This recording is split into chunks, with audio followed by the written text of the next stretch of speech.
आप सबको जय मसीह की। आज मैं आपको बताना चाहती हूँ कि हम सभी परमेश्वर में सेवा करना चाहते हैं।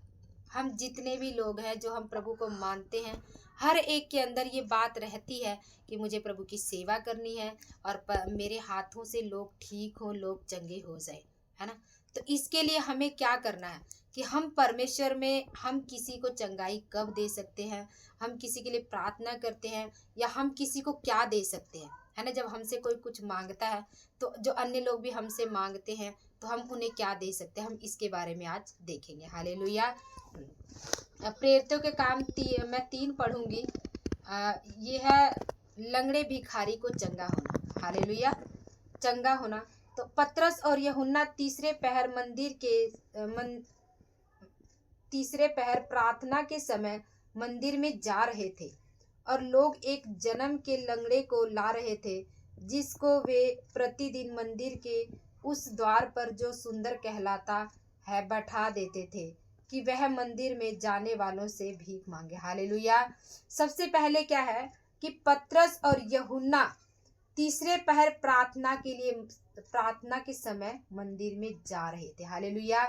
तो जब हम परमेश्वर के चरणों में प्रार्थना करने के लिए जाएंगे और बैठेंगे तो हमारे द्वारा चंगाइयाँ होंगी। हालेलुया। क्योंकि हमारे अंदर परमेश्वर की वो सामर्थ भर जाती है। तो जब हमारे सामने वाला हमसे कुछ मांगता तो हम उसे सामर्थ और प्रार्थना को दे सकते हैं। हालेलुया। यहाँ पे क्या कह रहा है कि एक लंगड़ा था जिसे कि वो लाते थे और सुंदर मंदिर के फाटक पर उसे बैठा देते थे। और जब पतरस और यूहन्ना गए तब तीसरे वचन में क्या कह रहा है, तब उसने पतरस और यूहन्ना को मंदिर में जाते देखा तो उनसे भीख मांगी।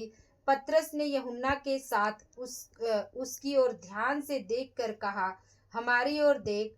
अतः वह उनसे कुछ पाने की आशा रखते हुए उसकी ओर ताकने लगा। हालेलुया। लंगड़ा भिखारी जो था वो पतरस और यूहन्ना की ओर ताकने लगा कुछ पाने की इच्छा से, और पतरस ने बोला कि तू हमारी ओर देख। हालेलुया। तो क्या कह रहा है, कह रहा है तब पतरस ने कहा, सोना चांदी और सोना तो मेरे पास नहीं, परंतु जो मेरे पास है वह यह है, तुझे देता हूँ, यीशु नासरी के नाम में चल फिर। हालेलुया। क्या है कि परमेश्वर का वचन कहता है कि जब वो लंगड़ा उसकी तरफ देखने लगा, उसको लगा कि कोई सोना या चांदी वो मुझे देगा। लेकिन मैं आप लोगों को बताना चाहती हूँ कि जो हम परमेश्वर के लोग होते हैं ना, हमारे पास सोना चांदी या धन किसी को देने के लिए नहीं होता। हालेलुया। लेकिन हमारे पास उससे कहीं बढ़कर हमारे पास जीवन देने के लिए होता। हालेलुया। हम परमेश्वर में लोगों को जीवन दे सकते हैं। लोगों जब हम अब पवित्र आत्मा से भरे होंगे, जब हम परमेश्वर के चरणों में रहेंगे तो हम क्या कर सकते हैं, लोगों के लिए जीवन बन सकते हैं, उनके जीवन में छुटकारा दे सकते हैं, उनके जीवन में उद्धार परमेश्वर प्रभु यीशु मसीह को दे सकते हैं। हालेलुया। तो क्या कह रहा है कि 7 वचन में कह रहा है, और उसने उसका दाहिना हाथ पकड़कर उसे उठाया और तुरंत उसके पांव और टखनों में बल आ गया। वह उछलकर खड़ा हो गया और चलने फिरने लगा और चलता और कूदता और परमेश्वर की स्तुति करता हुआ उसके साथ मंदिर में गया। हालेलुया।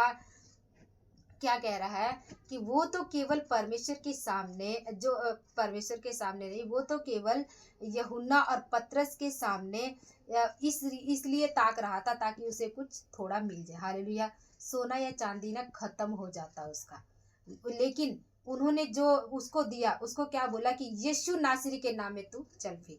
मतलब उसे कहते यीशु का नाम दिया, और यीशु के नाम में इतनी सामर्थ है कि उसके जब हाथ को पकड़कर उठाया तो वो लंगड़ा क्या हुआ, उसके टखनों में बल आ गया और वो चलने लग गया, वो कूदने लग गया। हालेलुया।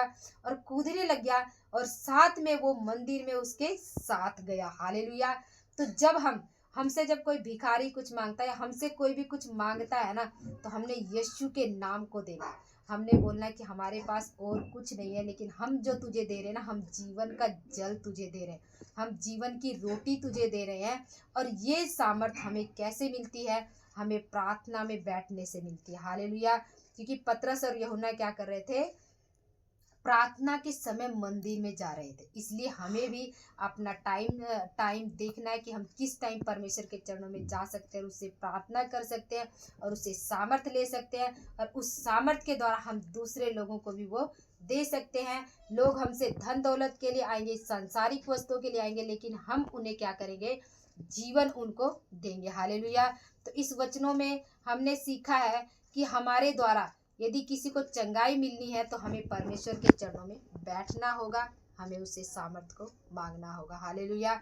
दूसरा, जब संसारिक लोग हमसे कुछ मांगने की इच्छा से आएंगे, पाने की इच्छा से आएंगे, तो हम उन्हें संसारिक वस्तुएं ना देते हुए हम उनके जीवन को ही बदल देंगे। हालेलुया। और तीसरा कह रहा है कि हमारे पास संसारिक वस्तुएं नहीं है, लेकिन हम परमेश्वर की सामर्थ्य को उनको देंगे। हालेलुया।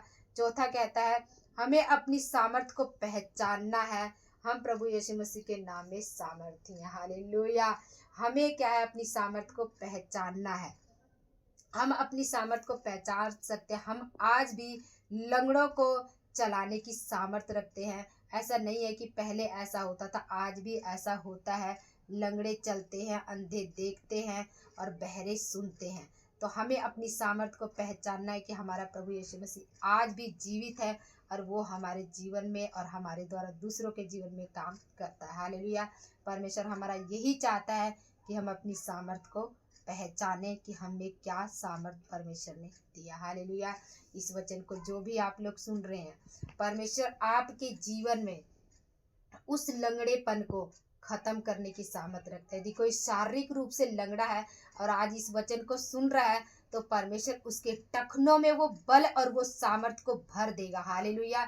और विश्वास के साथ इस वचन को जब आप सुन रहे हैं और आप यदि यीशु का नाम लेते हैं और बोलते हैं कि यीशु नासरी के नाम में मेरे टखनों में बल आ जाए और मेरे टखनों में सामर्थ आ जाए, तो वो परमेश्वर की सामर्थ सच में आपके घुटनों में, आपके टखनों में बहने लगेगी और वो सामर्थ आप में भर जाएगी और आप भी इस लंगड़े की तरह उछलने लग जाएंगे। हालेलुया। तो आपको आपके जीवन में जो भी परेशानी है, आप यीशु के नाम में उस परेशानी को खत्म करने की सामर्थ रखते हैं, उस पर भरोसा करके। हालेलुया। ये जो भी वचन सुन रहा है, प्रभु आप लोग को बहुत आशीष दे, आपकी हर परिस्थिति से आपको चंगाई दे, हर बीमारी से आपको छुटकारा दे। आप सभी को जय मसीह की।